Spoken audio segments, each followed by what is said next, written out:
les excellences, les ministres honoraires, qui sont dans la salle et qui ont tenu. Et ce courage-là, nous devons nous en remercier. J'ai, pendant plusieurs années, je vois d'anciens collègues, été au ministère du Plan. J'ai donc rêvé le Congo, parce que la planification du Congo, c'est rêver le Congo, c'est imaginer pour les générations futures. Qu'est-ce que nous allons laisser à nos enfants et à nos petits-enfants?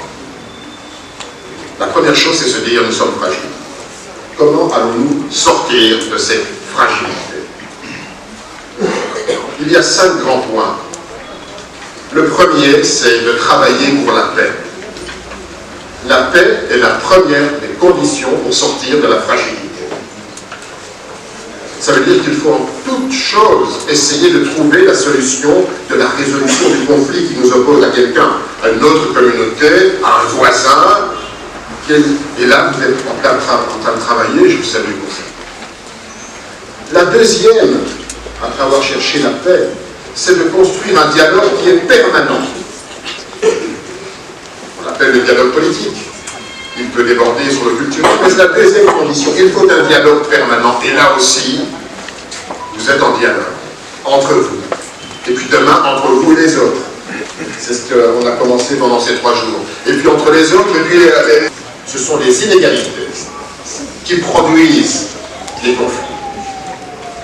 La quatrième des conditions, et vous en parlez aussi, c'est de dresser un projet commun. Le projet. Avons-nous un projet au Katanga? Avons-nous un projet au niveau de la nation? Et sommes-nous tous derrière ce projet? L'avons-nous approprié, ce projet? C'est la quatrième condition. Il faut pouvoir le définir.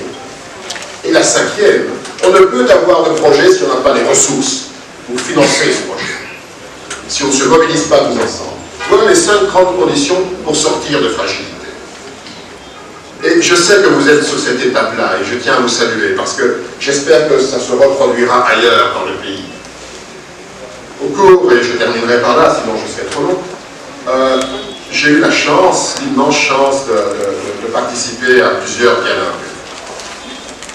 Que ce soit l'accord de cessez-le-feu de Lusaka, dans une autre ville, j'ai eu un